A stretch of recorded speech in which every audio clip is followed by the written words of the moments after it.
Hello, hello, hello. We are live.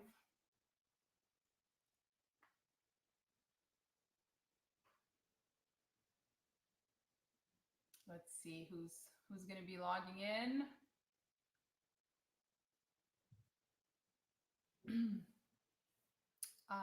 My husband was just here, and he was giving me some coaching because every time before I do a live, I get pretty nervous, and I am doing a gajillion other things, and then I come to the computer like 15 minutes before, and then what's there for me by default is that I want to make sure I get it right.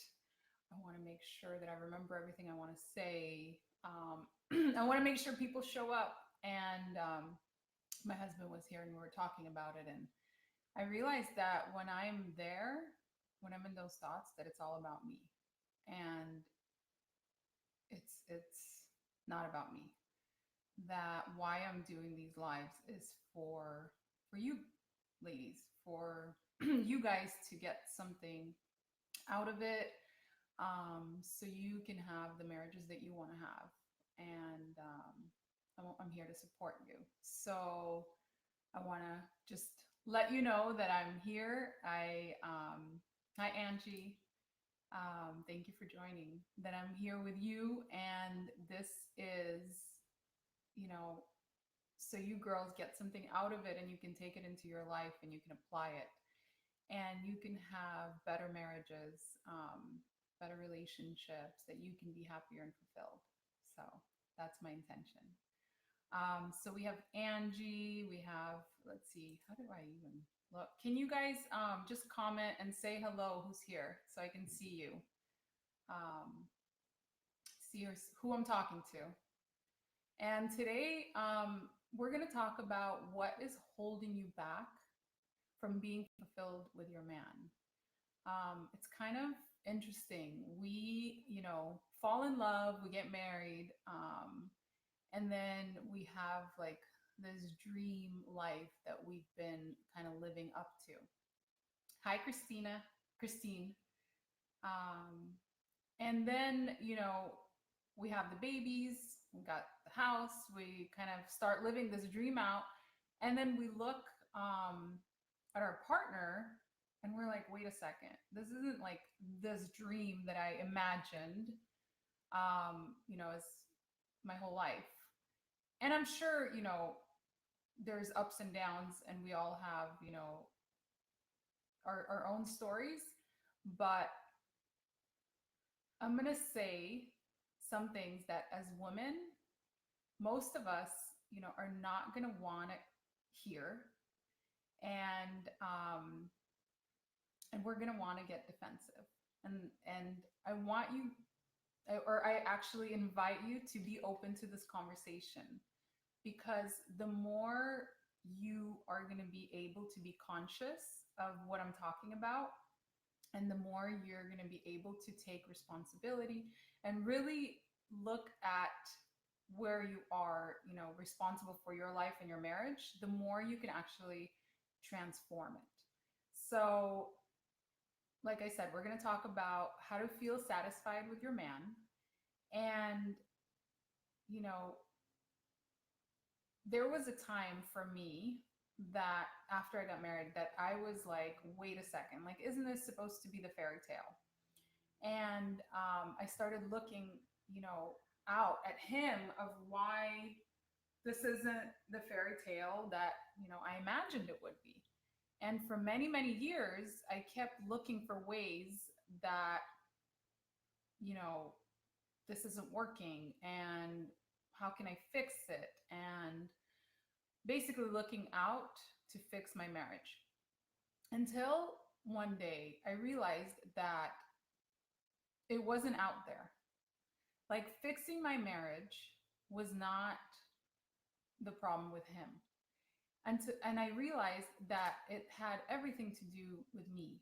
Now, I'm not saying that, he doesn't have his part. What I'm saying is that I am the only one responsible for my marriage. And I talked about this, in last week's Facebook Live. So basically, the only way to have any power in your relationship is to take 100% responsibility for your part. Okay, there's no way around this. You can't wait for your partner to be the one to do this if you really want a great marriage. And he's on his own path, and the more that you take responsibility for your own transformation in your life, the happier and the more satisfied you're going to be. And the more you realize that this is your path, like your path to a great marriage starts with you, I promise you, the more you're going to learn and things are going to open up where you get to transform your marriage and your life.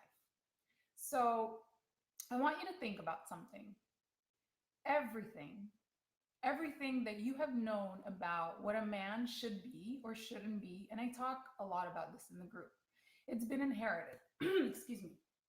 And it's been there by default for a long, long, long time. And actually, it's still there by default. So you learned all of it.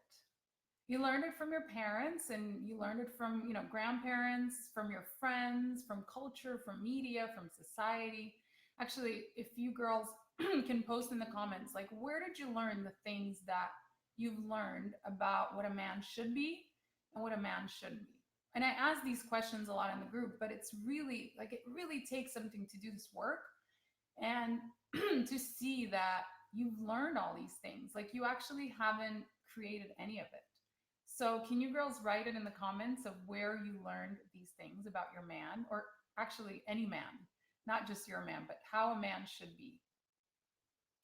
Hi, Corey. I'm going to take a sip of water.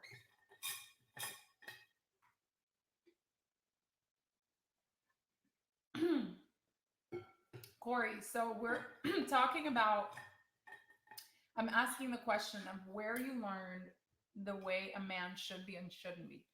And I'm talking about how this is so inherited, like it's so learned, and you literally haven't had control over it. You just learn these things. So think about, so for movies and parents, yeah, like happy endings on all the Disney movies. For mom and dad, absolutely. And a lot of us didn't have this ideal relationship from mom and dad or grandparents. Even if your parents had a great relationship, there's probably something that wasn't, perfect in your eyes that you wished was different. Am I right? So, what kind of husband, you know, does he need to be? So, you learn all these things, from outside influences. And then you get married and you have all of these expectations that you haven't created. It's just like by default, you learned them. And then you get married, and then all of the expectations that you learned are passed on to your husband. So, what expectations have you learned that he has to be? And I'm going to kind of go a little deeper because there's like layers and boxes that you check off in your head, since the day you met him. And think about these boxes. So there's physical box, and his height, his weight, his looks. Or maybe, your mom said, like, actually my mom told me your husband doesn't need to be that handsome, like as long as he's a good guy. So when I was choosing my partner, I was like, oh, he doesn't have to be that handsome, even though my husband is really handsome. But it wasn't something that was important. Also, finances, money. How much money does he need to make? Career, education. I mean, there's all these boxes that you have in your head. Character. Does he need to be funny, or spiritual, or outgoing, motivated?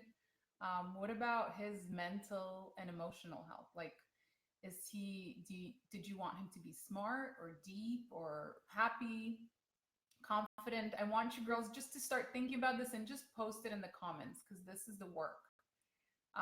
For you to really look at like where you are responsible for these expectations that you've created about the man or the men in your life, or the partner, or the husband, or the father he needs to be? Does he need to be strong? For me, I think like he definitely the expectation that I had of my husband is like he needs to be stable, he needs to be smart, um, funny. My dad is really funny, so I learned like that was something that I really wanted in my relationship. Somebody that's confident, strong, and challenges me. I always wanted a guy who challenges me, and it was all learned. Also, ask yourself, did you learn if a man should cry? Or should he be, emotional? Or do men communicate their emotions? Do they talk about how they feel? Or do they like share with you? Or are they more closed off? What did you learn from your mom and dad? Were they closed off or did they share? And literally, this list can go on and on. I can be here for like an hour going through all the different boxes. So, there's some more like ask yourself about, how is he in bed and in the house? Does he help around the house? Does he know how to fix things? Um, how much money does he need to make for you to feel good? Um, is he faithful? Um, Stuff like that. So just start thinking about these things. And I want you to consider something. Consider that every single area that your man falls short on your list, that specific area is a trigger for you. And you use that to justify why your relationship doesn't work and how he is going to fail. You literally immediately blame him and have him be at fault for why you don't get to have the relationship or the life that you want. And, you know, I want you to know that this has all been predetermined for you. This role that the man should play in your life is predestined, and you expect him to live it out. Basically, I'll say it in another way. He is predestined to fail at all of these expectations, and you judge him for it. I mean, I judge my husband for it. All of us do it. And he's not man enough in the areas that he's not man enough. So as a woman, when we see that a man, fails in these check boxes, we start emasculating them and we start blaming them for not living up to these expectations. And this is what really, really holds us stuck and like resentful. I know for me, when I'm in this like box and when my husband is not fulfilling on all of these expectations that I have of him, it's like no matter what he can do, it's not good enough. And this isn't bad. It's not wrong. And your brain is going to go to a place of feeling bad or being right about it. It's like you're either going to get defensive and be like, hell no, like he's doing the same to me or whatever, or you're going to go to a place of feeling bad and ashamed and guilty that you're doing this. So, you know how, I told you that this isn't bad, and it really, like, I want you to understand that, getting defensive, it doesn't move anything forward. I get defensive all the time, and every time I get defensive with my husband, or even like when he tells me, because he'll call me out and tell me, hey, you're making me wrong for not doing X or whatever. My automatic response is to get defensive. So whenever I get defensive, he gets pissed off, and then the issue stops right where it's at, and then it doesn't move forward. However, through my work and this path of really transforming my own marriage, I really learned to look at, like, when he does bring something up, I've really learned to look at it and see, like, what is he trying to communicate? And what I've discovered is every time I let go of being defensive and look at it and examine the situation as an opportunity for me to have the relationship that I want, for myself in my life and have the most incredible marriage, then I'm able to be curious and I'm able to really discover, okay, what's underneath it. And what I have discovered, oh, and when I take the shame off of it and I don't make it wrong, what I'm able to discover is, yeah, hell yeah, I get defensive. I have all of these expectations that I can actually let go of. So I get freedom, I get to feel fulfilled and satisfied, and I get to have like this openness to just say what there is to say, and really just take responsibility and own up to it. So, until you're honest about where you're full of it, where you're responsible and where you're not being the person that you truly want to be, there's not going to be any access to you having any power in your relationship. You're going to be a victim. So, you know, like I said before, I really, really want you to take away this point is there's nothing wrong with blaming or, getting defensive. It's just not, you know, who you are. Like, I know that you want to have a fulfilling marriage. So, and there's nothing wrong with also having these expectations of your husband. It's there by default. So, we all have this version, and all there is to do is just to keep noticing it and just to keep being aware of it. So, when, you have these expectations, I also want you to really get that it's running your internal female court system. And you're the judge, and you're the jury, and you're the executioner. Like, no man shall pass, and no man shall be set free. And every man, when he's being judged, he is going to feel small inside the judgment. And, I'm all about empowering women. And I think that now more than ever, women are rising up and they're kicking butt. They're having businesses and they have families. But sadly, what's happening is that we think that we need to become, more masculine to feel empowered and put the men down and emasculate them. And it's not working because it's a feeling of loneliness and,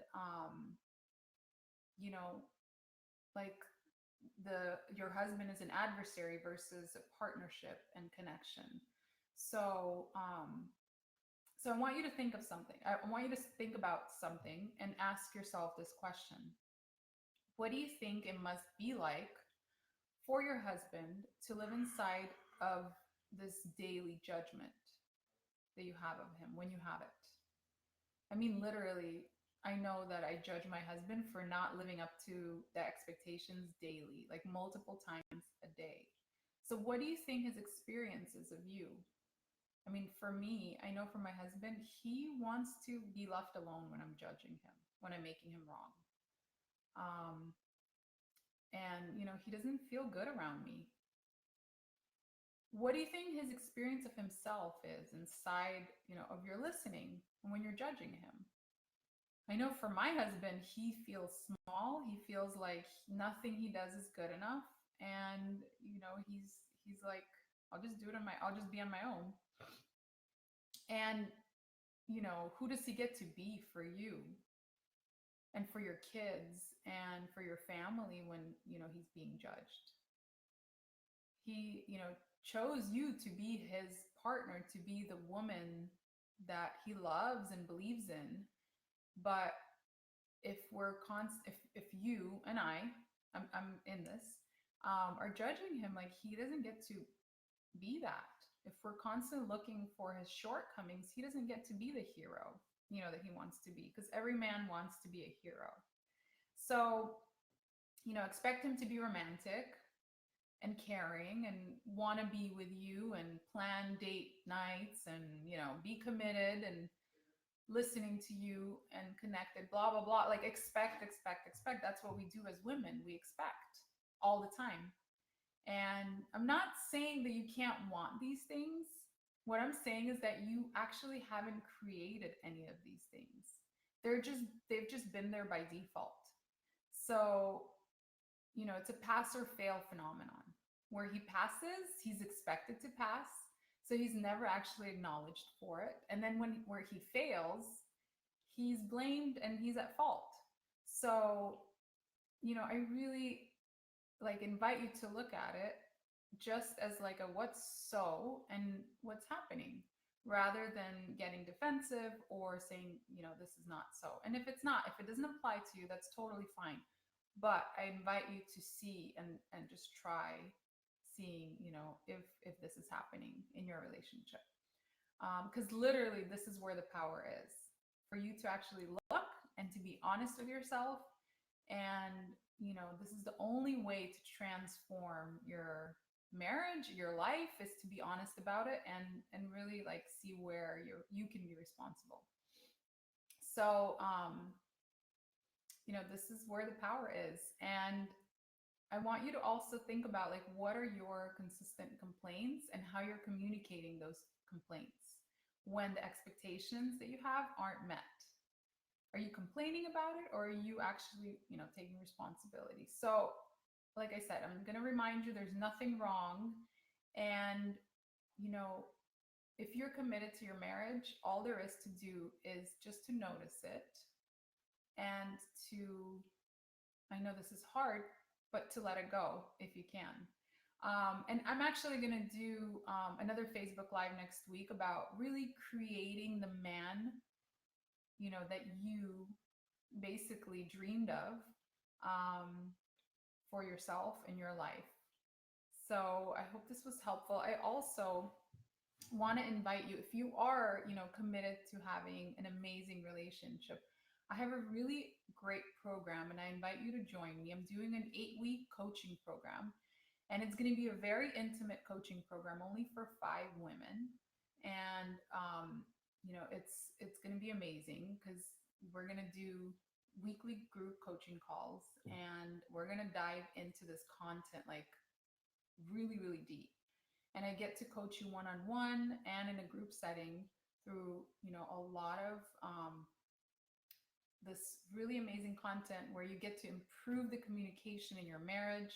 You're going to learn to ask for what you want, in a way that leaves both of you feeling empowered. You're going to get on the same page with your husband. You're going to stop feeling invisible and have your needs, finally be fulfilled. I know that you don't want to have a marriage, that gets worse. I know that you want to have a marriage that only improves. And this 8-week group coaching program is literally like a game changer. And, if you want to know more information, just message me. I'd love to talk to you about it because I know it's going to fill up. It's a very small group. And it's not therapy. I'm not a therapist. It's more like a marriage success program where we actually set an intention and create goals for your relationship. And, in 8 weeks, we achieve those goals, guaranteed. So yeah, I'd love to support you.